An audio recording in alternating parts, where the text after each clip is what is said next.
archive of voices in a suburb far from the city. There was an old abandoned library called the Audio Archive House.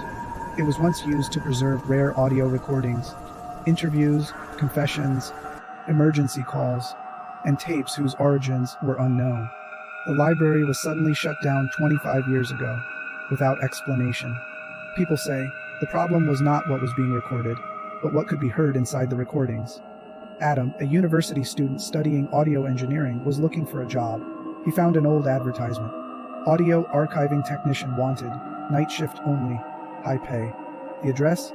The Audio Archive House. He went out of curiosity. An elderly man greeted him, handed him a set of keys, and said, "Your job is simple. Listen to the tapes and classify them." Adam asked, "Why only at night?" The old man smiled faintly, "Because the voices are clearer." Adam sat in a room filled with old tapes. He played the first one. Static noise, then the sound of someone breathing heavily. A man's voice said, "If you're hearing this, don't continue the tape."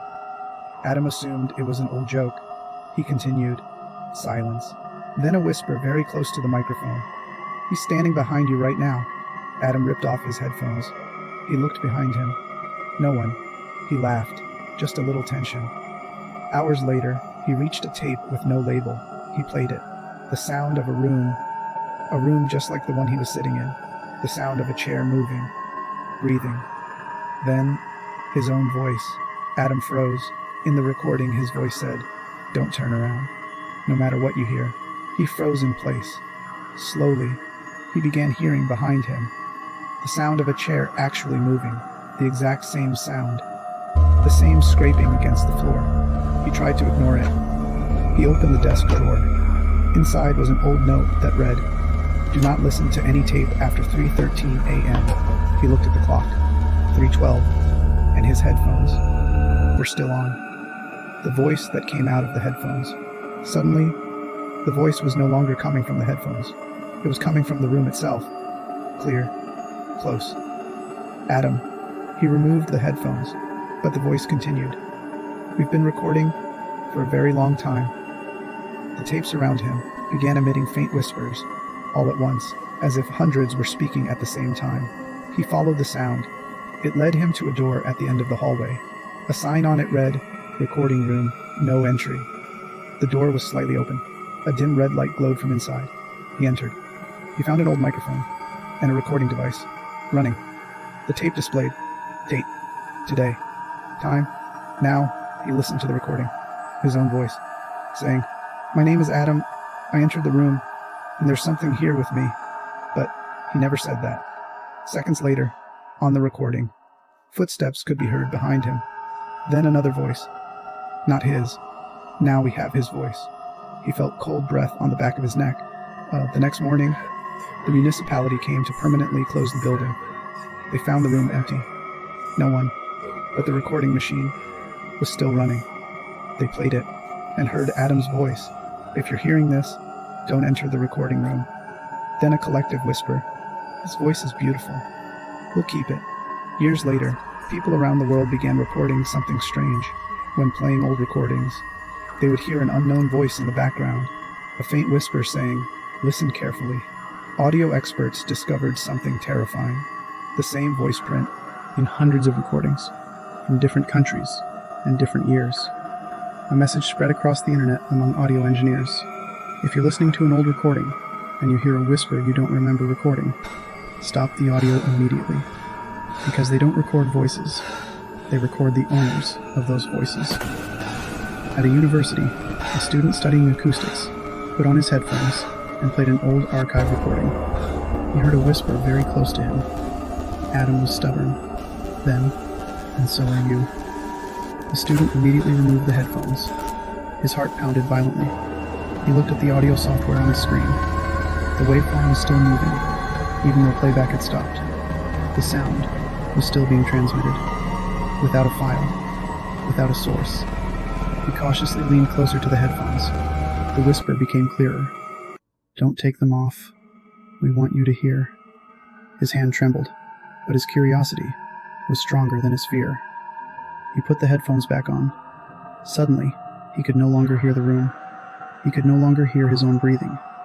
Only far too many voices, hundreds of whispers, hundreds of people, all speaking over one another. Then, one voice became very clear, a voice he recognized, his own, saying, "We're very late." He opened his eyes quickly. He was still sitting in front of the computer, but the voice was no longer in the headphones. It was behind him, in the room. He slowly turned around and saw something he didn't understand at first.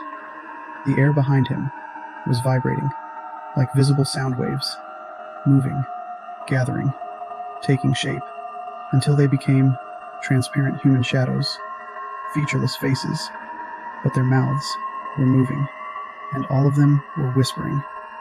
He backed toward the wall and bumped into an old recording device displayed in the lab. It was running, even though it wasn't connected to electricity. He looked at its small screen. Date, today. Time, now. One word was flashing. REC. He realized the truth too late. The archive wasn't a place. It wasn't a building. The archive was anywhere sound exists. Any microphone, any recording. He screamed, but his voice didn't come out. He felt something pulling the sound from his throat, as if the air itself was swallowing his words. The shadows moved closer. One of them placed a transparent hand over his mouth. The next day, the students found the laboratory empty. The headphones were on the table, and the computer was still on. There was a new audio file. No one had recorded it. Its name, final_voice.wave. They played the file. They heard the student's voice whispering, "If you're hearing this, don't use headphones." Then, another voice behind him said, "His voice is very pure." Then dozens of whispers, "Add him to the archive." Since that day, anyone who uses headphones for a long time begins hearing very faint whispers. At first they think it's static. Then they notice the whispers are calling their name. And even stranger, audio experts discovered something terrifying. When analyzing the noise in any recording, voice prints can be extracted from people who disappeared many years ago. And a warning began spreading among audio engineers around the world. Don't trust old recordings. Don't trust the whispers. And if you hear your own voice and don't remember recording it, take off the headphones immediately. Because they aren't looking for victims. They're looking for new voices. And at this very moment, as you're reading this, if the place around you is very quiet, you might be able to hear them. Very faint whispers saying, "Can you hear us?"